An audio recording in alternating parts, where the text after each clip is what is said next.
Hello. Hi, Caleb. Hi. How are you both? Hello. I'm good. Sultan Salatin. Hello. Hi. Hi, Salatin ji. How are you? I'm a big fan of yours. Thank you. And we are all big fans of Khalif. Yeah, Absolutely, yes. I'm also a big fan of both of you. So so I think we should we should get ahead of all these things and Courtesy. courtesies and okay. So what do you have today? Actually, Salatin. I was listening to this guy who came in the first. I couldn't write in the chat that often. I was working, but um, it's I don't get as astonished as I am with Muslims believing Islam. I'm Uh-huh. more astonished by the people who convert to Islam Uh, now. You know, um, first of all, I don't get, as you has have often said, that what is the true version of Islam? There are so many contradictions. People, every place, every region, every continent has its own version of Islam. mhm. And first of all, you can't even pinpoint which one is right because they all say they are right. And there are people who are from Morocco who say that we don't have this tradition and we don't have this tradition. There are people who in Middle East they have altogether different version, and it's so contradictory. And how can you get the pinpoint which one is right? Secondly, the guy was saying that this is the people Muslims don't show the true face of Islam. Excuse me, then what does? You know, if thousands of millions of people who believe in Islam are not the picture of Muslims, then this religion has failed absolutely. Yeah, because who would be practicing Islam if not Muslims? Will the Christians be practicing the true Islam, or will the Hindus be practicing the true Islam? This is Exactly. this is a no true Scotsman, such a confused no true Scotsman that it is just laughable because they genuinely believe, okay, whoever is killing people, whoever is having four wives, whoever is whoever believes in slave trade, and whoever believes that apostates should be killed is not a true Muslim. So who Yeah. is the true Muslim then? You are the true Muslim, and in eyes of a Muslim who knows the Sharia, you are not the true Muslim. That is the main problem. And secondly, you're absolutely right. In Western countries, the Islam is primarily quite watered down. Yeah, They exactly. show they show the softer, more kinder, more They show acceptable. the, they show the Islam from the Meccan period. Yeah, and even that's why most of the Western women also convert to Islam initially. I don't know if you've seen that, but I saw some woman who has converted, and she posted Merry Christmas post something, and people started bullying her on Facebook Mhm. that you're Muslim, you should know, you shouldn't say Merry Christmas, and it's un-Islamic to wish that. I mean, it's only when you get into it that you realize how misogynistic this religion really is. And men can get away with most of the things, but not with secondly, the guy was saying that Muslims are not picture of Islam. Okay, I get it. You don't think most people follow Islam to the T. Okay, take the life of Muhammad then. You Yeah, know, definitely. how great was it? How beautifully he treated women, slave women. How he treated. You only hear those selected stories of Muhammad, which now most of the scholars also say they are wrong. Like Khadim Hussein said that. The story of that Jewish woman throwing garbage at Muhammad was wrong. So you only hear about those how great Muhammad was and how soft spoken and how kind and how truthful and how honest he was. Was he really? You know, what you look in the But wars. this claim cannot be even accepted at the face value. Why? Because if he was soft spoken, it does not mean he was a kind person. You know, if a I person is a don't brute and he I speaks don't softly, if a person is a brute and he speaks softly, he is more dangerous then than, he's more dangerous actually. yeah. And even if he was soft spoken for whatever reason you would say, how can we believe he was? Because you Yeah. don't see any other narrative from any other historians about him being soft spoken, and people like that should be famous across the borders, across the cultures, across even if you look at the Cyrus the Great. Yeah, you find about him like in your documentary. You laid it out very beautifully. But if you see, Cyrus the Great was mentioned by the Romans, by the Greeks. He was mentioned by the Egyptians also. They also have accounts of him. And because he had an empire, and you would expect that since he was, conquering right, left, and center, and he was such a kind man, people would know about him. But there are no accounts of him, of his kindness, of his greatness, of his being so modest and humble from any other historian. So that raises another question. Yeah, exactly. Because about Muhammad, we rarely find anything not contemporary. Contemporary, we find nothing. Yeah. We start to find something that is, there are a few contemporary. There is one contemporary account, but that mentions Muhammad in a totally different light. It does not seem to be the same Muhammad either.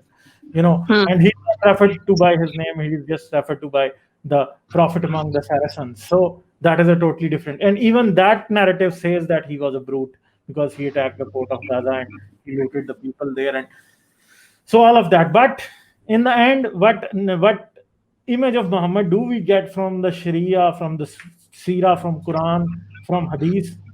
It's not a very friendly, image. It is an image that is of a brute, of a person who had a very little value for a human life, who uh, who was a misogynist, really dejected and abhorred woman. So he was like he's not an ideal human being. So it's And like that. he was a pedophile as well, to add to that. Yeah, he married a 6-year-old or a I 9-year-old, read that whatever. piece. I saw that piece. So I think you should Yeah. read it out sometime in the Urdu stream, maybe. Yeah. Hopefully, I will. And it disturbs me greatly when you say he was the prophet of for all times. Hmm. He should have foreseen what is going to be the morality for the 21st century. What is going to be the morality 1,000 years later, 2,000 years later? He should have been the epitome of the greatness, and we should have looked up to him and said, "Look, that was a man who Yeah. knew ahead of his time how morality is going to be, and he shunned the child marriages, and he shunned the slavery, and he avoided wars, he avoided so many things, but sadly we don't see that. Yeah. Because he did what any other brutal and inhumane king of the time would have done. So he was no different. So why should we think that he was a prophet, not a brutal and a barbaric king? So CC is also here. CC, what do you want to Hi. say today? So there's two things I've sent you. I just realized that I didn't see the PowerPoint attachment of the circumcision. It wasn't attached when I sent you the file. So I've sent it to you again. It's a Uh-huh. PowerPoint presentation. Have a look at it. So it does mention all the studies and everything I was talking about. It also has images of quite something. So again, like I said, I've kind of blocked all the parts which are not supposed to be, or censored them. So have a look at that PowerPoint screen. I've sent it to you and as an email. Yeah, yeah. Now I wanted to say Yeah, yeah, yeah. so. it does have references. It talks just not about male circumcision, it also talks about female circumcision. So both of them. And the disadvantages, the problems, and medically the problems, everything, and the studies which I was talking about. And the gentleman last time when he was talking about that, that it basically saves from AIDS and all that. Basically, that study was also blotched. It was a botched study. So I've sent you a link of, later on they basically came out with how those studies were done, and those were botched studies. So they didn't really save anybody from AIDS. It reduced the numbers because obviously people are circumcised, so they can't really go and start having in sexual intercourses with anybody. So that is how the number was genuinely reduced. But at the same time, just have a look at that. If you can use that presentation, brilliant. So I couldn't see that. Yeah, Now I would, today I I would want have a look at it, and I will maybe we'll discuss it sometime else. Right now, yes, I'm but almost at the end of the stream, so we would so now definitely I wanted to I wanted to talk about two things today. So one is this link I'm just sending over here. This is a sunnah, and after that I'll talk about the Bible. So this sunnah basically is talking about Prophet's wife freeing a slave girl without the permission of the Prophet. So when he actually comes to her and she tells him that, I have set a girl free. So she says, instead of setting her free, if you would have given her to your uncles, you would have been rewarded more. That I know. Yeah. So Yeah, if because anybody, he was if there are more than one instances where he wanted to where a person wanted to free a slave, but Prophet Muhammad did not let him. And there was a person who died, and he ordered one of his slaves to be freed. But Prophet Muhammad, that slave was freed, but Prophet Muhammad did not let the family of that person free the slave. Rather, what he did was he rounded that slave up again, and he sold that slave to pay off that person's debt. so There have anybody been. talking about women rights and slave rights, that so if she's Prophet's wife, she probably would have converted this girl into a Muslim, because obviously she's not going to go against the Prophet, or she'll be in trouble. So I'm not so she would sure have if the Prophet cared about the slaves being Muslim. I'm not so sure. no, I'm not saying that exactly. That's what I'm saying. That I don't think he really cared. He gave it like a hadith or a verse, but basically, I don't think that he really cared about her. So he was Yeah, more. he did not care about the slaves being, Otherwise, Yeah. the women would have been covered, and their dresses and everything. If you keep that in mind, then you But see because that the way they were treated, because the Muslim, at least that's what the scholars say, that in Islam the women are treated with great respect. At least the Muslim. Salatin ji, what I'm saying is that if the women knew that there's such a bad treatment happening, they would have actually asked their own slave girls, they just convert, we'll set you free. Especially I don't think if they had question, because these women were powerless. Even if they were Prophet's wife, they had to abide by a certain, code of conduct. Because he was a guy who was saying that God is talking to him. Who would mess with him? No, that's what I'm saying. So there's here she frees a slave, and he says, instead of freeing her, why don't you give her to the uncles? So now what are the uncles going to do with the female slave? They're not going to treat her with What respect. he himself did, actually. So that was the first thing. Now today the second thing I'll do is I'll actually talk from a Christian point of view. Suppose I'm a Christian, I've read the Bible. Galib will probably relate to it more, which so now what people don't know, a few things I'll tell them about Bible, especially because Quran specifically talks about, and all the Maulvis talk about not reading the Bible. Okay, so there are a few things which I've actually obviously come to know, and more Christians will come to know, is that the Quran actually says that the Injil is the book of Allah also. So that even though the words could have being changed, still that is the word of Allah. And only because people were not obeying the word of Allah, that is why, third book Muhammad came was out, basically Quran. Yeah. No. But he didn't say that those books were wrong. He never said that. He just said the people were not doing it. Okay? So you have to kind of take it for granted that whatever those books were saying were also word of Allah, which he took and basically he bastardized it. So I don't know if people know about the 10 Commandments. Okay? So the 10 Commandments are Usually have basically, heard that there are 10 commandments, but they don't know like what they are. Caleb, can you just look them up? Can you put them on the screen? 10 Commandments should be easy as.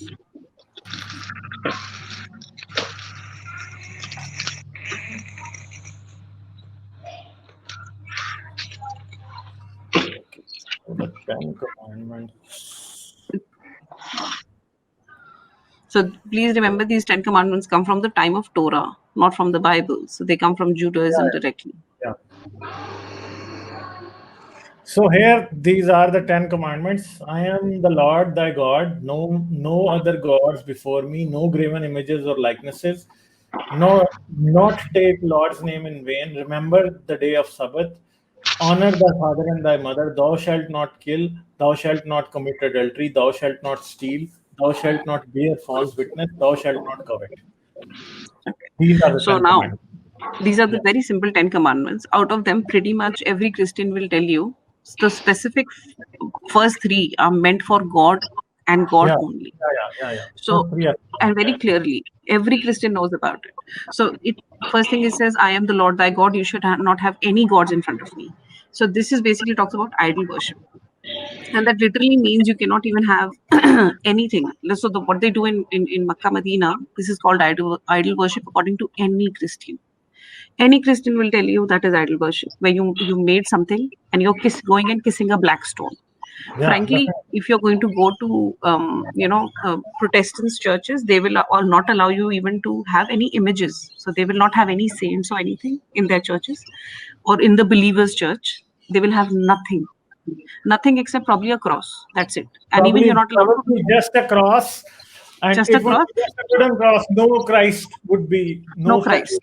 Would be shown Nothing. on it. And they will not even allow you to kiss that or touch it, so that that is a symbolic representation, because it says no other gods and zero idol worship. So what's happening? Sorry. Listen, O Israel, I, your God, am a jealous God. That is also there. Exactly. Yeah. Really, Salatinji, but that's what it says. Zero idol worship. That's why I said even what the Christians. That's why my mother is a Roman Catholic. That's why I know that I constantly tell her, this is a saint way, saint this here, saint there, Mother Mary here. What are you doing? Because they've got this whole culture of grotto kissing. Yeah. So that's where my rebelling started from. So anyway, so this is what happens. So whatever, if they are, the tabiz is not allowed. All this is not allowed. Mazar is not allowed according to the God, according to Judaism. Yeah. So mazars are zero. You cannot go on a grave and you can pray on a grave, but you cannot go touch on a grave. Phool nahi chada sakte. Chadar-vadar, all this is according to Christianity. Even the Protestants that I've seen is they wouldn't make a grave, kind of a decorated grave that is made with and they don't even, they bury their dead and they never even once go to the grave to visit them. No, you can, see, but then again, they're allowed. Yeah, they're allowed to pray there, but they're not allowed to make any idols. They're not allowed to touch it, kiss it, and all this. This is not allowed. That is, so I'm just explaining to you the Christianity faith from which Islam comes out. Now, second thing, it says, do not take the God's name in vain. That means simply you cannot take any oath, or you cannot take the name of God and say anything false. Yeah, okay? You cannot say Allah ki qasam. You cannot say Allah ki qasam. Allah ki qasam is wrong. Allah ki qasam is yeah, and not just that. There is a Quran verse which I'm not sure. I don't know which one, because I'm not so well versed in Quran. I'm so sorry. In which Muhammad basically excuses himself just in case he says something wrong. He says God will forgive me. He was the first Trump trying to pardon himself. So especially if he's taken in the name of God, so that is not allowed. See, this is the second commandment, not the first. So the first commandment specifically talks about no idol worship, and there is so much idol worship happening in Muslims. It's crazy. I look at it and I go like, they, what the hell? And the second is that he excused himself, which is also not allowed because he took the name of God, and it's in vain because he lied. Or Allah ki qasam is also a bad thing. Allah ke naam mein bhi nahi kar sakte ho. No, but in Quran, even Allah is saying Allah ki qasam. I Allah know, is but saying, also make Allah is saying Zameen o Asman ki qasam, that I swear in the name of heaven and earth. So God is committing the same sin that he himself disallowed. And it is and so that everybody knows, there is nothing like this in Bible and nothing like this in the Torah as well. Nowhere in the name of God has been taken in vain. All right. Now the third is to keep the Sabbath day. That is obviously Saturday, but the Christians have changed it now to Sunday. Then fourth is honor thy mother and thy father. That, and in because there is a Quranic verse about how to treat your parents when they are non-Muslims. But frankly, according to Christianity and Torah, you respect your parents no matter what faith they are. Okay, it's not obedience, it's respect. So you cannot kill your parents just because they are non-believers. It is not allowed. Then again, But in then Islam, it it comes. is. No, I'm telling you, yes, that's what I'm saying. That just, and then I'm going to tell you something else as well. But we'll concentrate on the commandments because then I'll make the correlation. So now it says, do not kill. Very clearly, do not kill. It is not do not kill this, kill in that name, kill nothing. Do not kill. Thou shalt not kill. Thou shalt not commit adultery. That means whoever your partner is, that is who you stay with. It does not matter. You cannot do it. Period. Even if your wife is unable to perform sex, your husband is unable to perform sex, you cannot have sex with anyone else. Exactly. You cannot divorce. Divorce is also not allowed. That is why even with Sarah, when Abraham did not have a child, he was not going around and mucking around with other girls. He was very much with her. And even with the slave girl, she had to tell him. She had to tell him that. She did not just tell him. He was not even agreeing to that. She was persuading him. Forcing him. Forcing him to do his slave girl. Because he knew it is against the law of God. These are the 10 laws of God.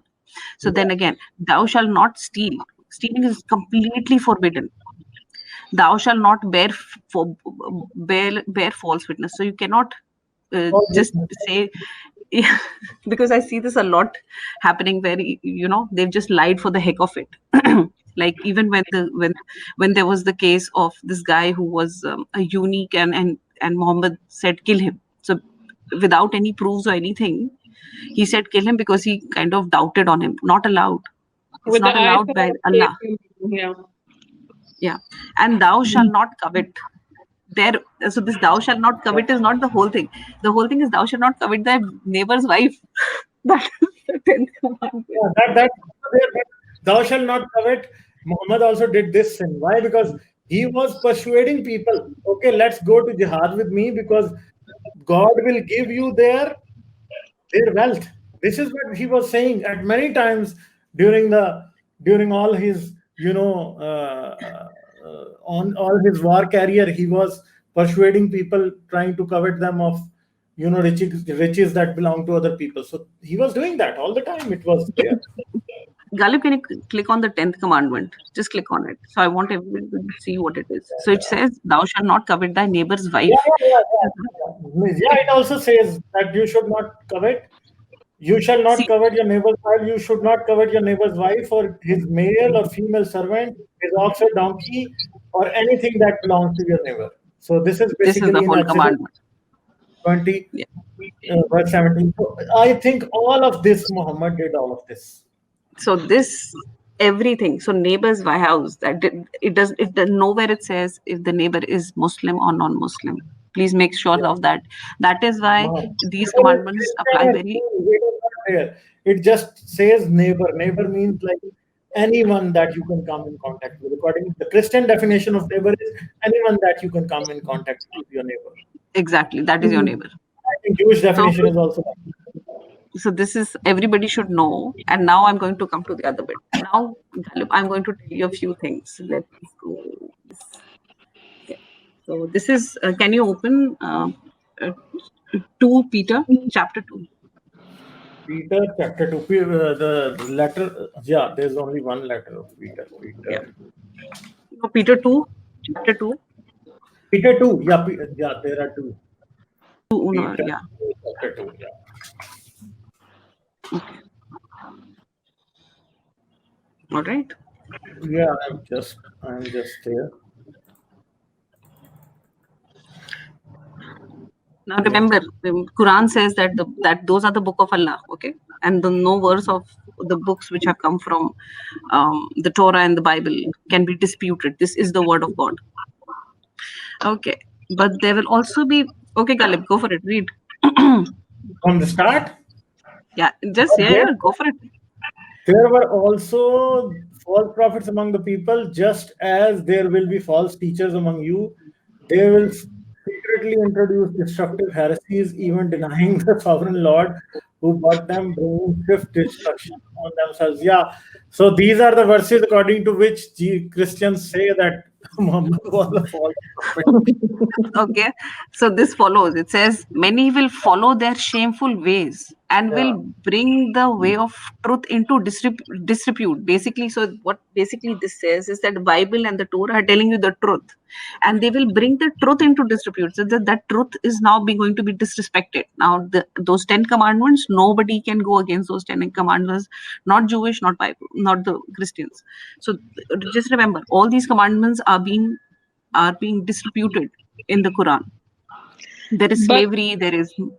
See, the people would say, the Muslims would say that they are saying the right thing, but they are talking about the people nowadays. No, it doesn't. That is not how it works. The same way, like Quran says, this book is forever. Those 10 commandments. That's why I said 10 commandments. I agree with what you're putting, but the Muslims will, rebut and say that this does not apply to Islam, since the Christian did not. I know. She is coming from a little bit of different perspective. It is interesting to have this point of view as well, but I know Saladinji, I actually rebuke the Bible as well, so that many places I will say the Bible is also wrong. But see, this is very clearly they are saying that there will be false prophets, there will be false teachers, they will introduce themselves actually, and I'm going to show you. Jesus is even a false prophet. So even if he is the false prophet, that's why I said 10 commandments from Moses, not from Jesus. That's why I put the 10 commandments first. Every prophet is a false prophet because there are no true. According to it's all wash. It's all people are being made fool into, and if there would have been God, there wouldn't have been no need of at all. Okay, I think I would move on from you both now. Why? Yes. Because there is one. Caleb, I want to show too many things. I just want to read the. Yeah, because next time, Saturday is not far away. So tomorrow you can come in the Urdu stream. Yeah, I want to finish this first. No, tomorrow I think I would. I am already in 3 hours and 39 minutes. So there is one person I would like to talk with. I think he's a moment. So after that, I will. Yeah, that would be interesting. Yeah. So let me talk to that guy, and then tomorrow. Good luck. Yeah. Okay. I'll leave you two now. Okay. Just okay. Galip, give me a one minute. Okay. Now this is for everybody. It should not be more than 60 seconds. Absolutely. So this is from Matthew 7, chapter 7, Matthew chapter 7, verse 15. It says very clearly, beware of false prophets who come to you in sheep's clothes, but inwardly are ravenous wolves. You will recognize them by their fruits. Fruits means actions. Are grapes gathered from thorn bushes or figs or from thistles? Grapes will come only from grapes. Very clearly. So every healthy tree bears good fruits, but the diseased tree bears bad fruit. So basically what you will only recognize them by their fruits. So a same Bible, and which this is what I was telling last time as well, is that the same book cannot give two completely different advices on the same matter. So this is what the biggest problem of Quran and the Bible is. The Bible, what the teachings of Bible are much more morally correct as compared to the teachings of Quran. So a healthy tree. Yeah, that I agree, because to recognize what is wrong with the Bible, you need a really you have to have a very keen eye for Good it. knowledge. But Quran, you can find all the problems lying around, just on the floor. So okay, so I'll move on now. Okay, see you. Take care, Aleph. Bye. Bye. Bye, Salatanji. Bye. Bye. Okay.